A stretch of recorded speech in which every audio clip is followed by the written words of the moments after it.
You may have heard the phrase, "That's not my job." If not, perhaps you might have thought it. The problem is, that can come from close-minded thinking.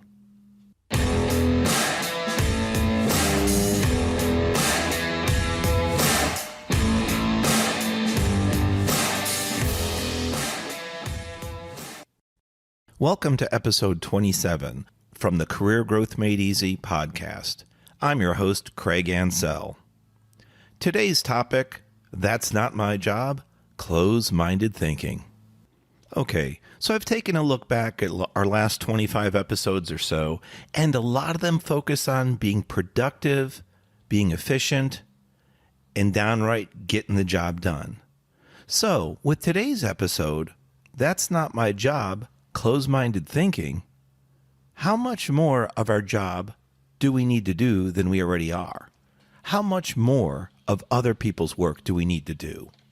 There's an old rule out there called the Pareto rule or the 80-20 rule, which means 80% of the work gets done by 20% of the people. So I kind of challenged myself when I was putting this episode together, and perhaps I'll call a listener challenge out too. How much of the work that you do is really moving the needle? And once you take a look at what you're doing, what's truly being effective and touching the bottom line, when you get requests perhaps by email, by phone, or if you're still in the office with your social distancing, someone might stop by and ask you for a favor, might ask you to go, let's say, above and beyond, and you might start responding, "That's not my job." Or, like I said in the intro, you might even think it. The question is, how much more effort would it take to actually, complete that request that was given you, to go that extra step, that extra mile? Now, I'm not advocating that everyone immediately listening to this podcast goes out and starts doing everyone else's job for them. But if we truly want to treat our businesses and treat our jobs like we own the business, right? Like we're an entrepreneur at heart, we might want to start picking up on some of those little tasks, those little connector pieces that have fallen behind and maybe sometimes don't get done in our daily activities, or that other people assume will get done because it's not their job either. This could be really a point to look at and say, where do we have broken pieces, broken processes in our company or in my department, and what could you do to fix it?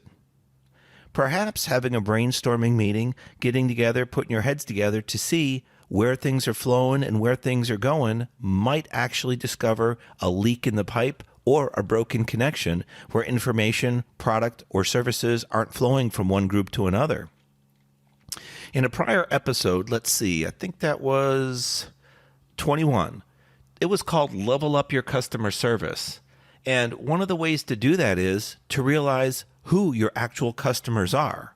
Many times we think our customers are the end paying customers. Well, that's partly true, right? But we also have internal customers to our companies, and that episode talked about that in quite a bit of detail, so you might want to go back and listen.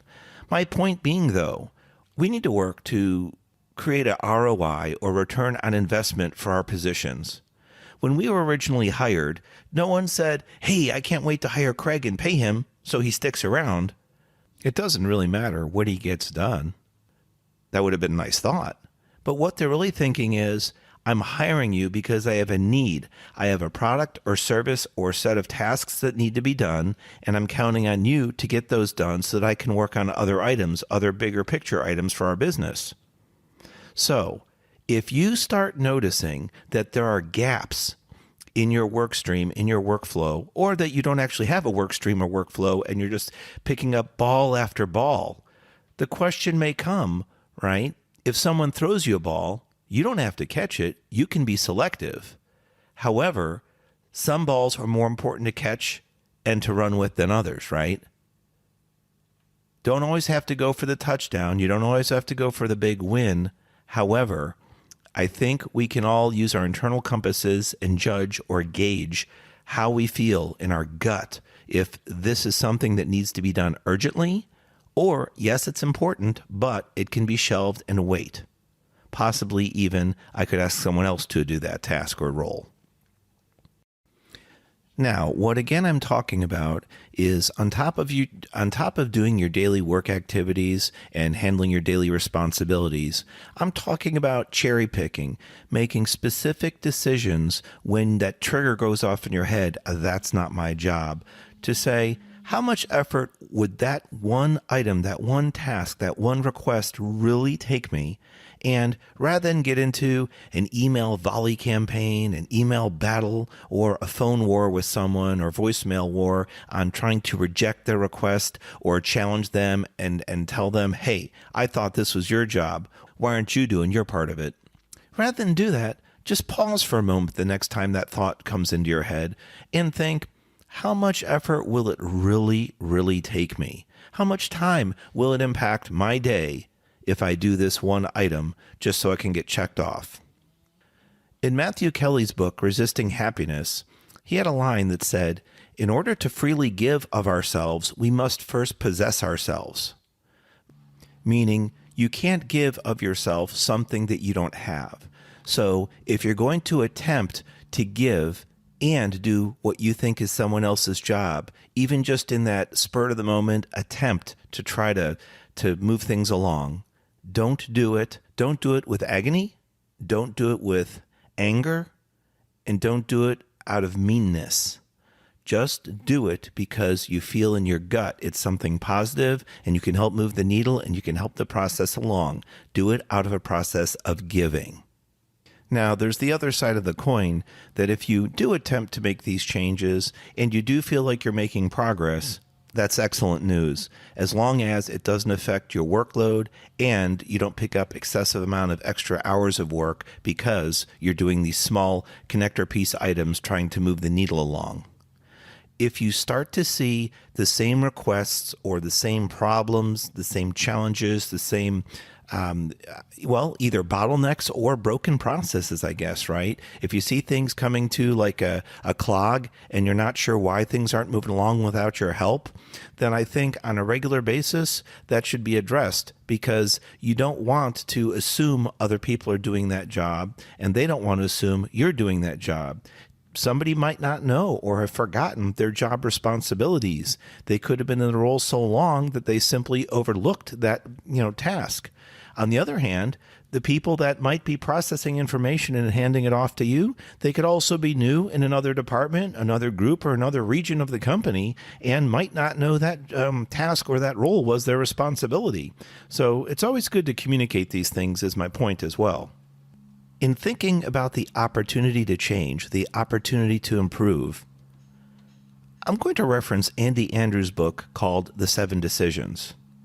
And the past does not necessarily have to equal the future.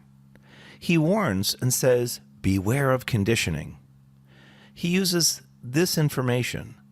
The U.S. standard railroad gauge is the distance between two rails, and it's exactly 4 feet, 8.5 inches.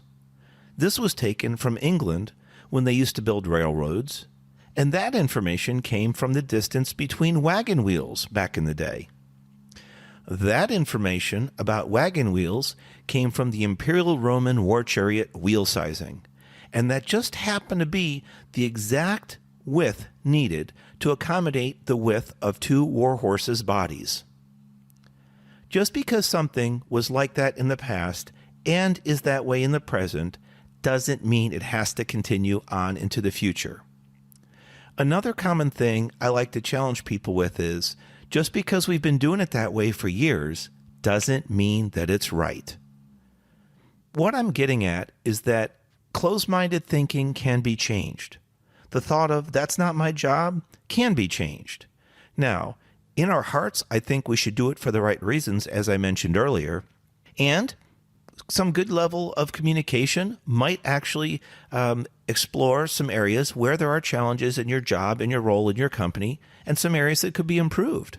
It might be that you're not going to need to say or think that's not my job as much in the future, because you'll start to make improvement suggestions by contacting your upstream and or downstream customers and finding ways to make improvements so that you can focus on your core competencies and your core roles in your job. I hope today's episode was helpful, and we'd really like to hear if you're able to implement any of these ideas in your job and how they've helped you. Maybe what new connections you've made by reaching out to some of your employees or some of your internal customers, and the effects it had, and hopefully helping you improve and becoming more efficient at work. And don't forget, we have something new and exciting coming out at the end of September, so please go to craigansell.com/email and sign up so that you're on our email distribution list. Besides knowing about our podcast releases and getting occasional notices on freebies, when we have new product offerings or services, you'll be the first to know. Go ahead and sign up today. Finally, we're on social media at Craig Ansell for LinkedIn, for Facebook and Instagram. We would love to hear from you and have a conversation. This has been Craig Ansell with the Career Growth Made Easy podcast, where we turn problems into potential and issues into opportunities. We'll see you next week. God bless.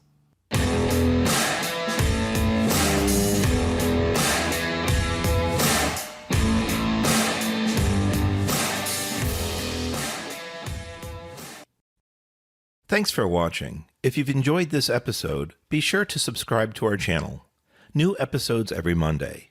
In the meantime, why don't you follow us on social media at Craig Ansell on Facebook, LinkedIn, and Instagram. To book a coaching appointment, download our free guides, or join our email list, check out the links in the description below.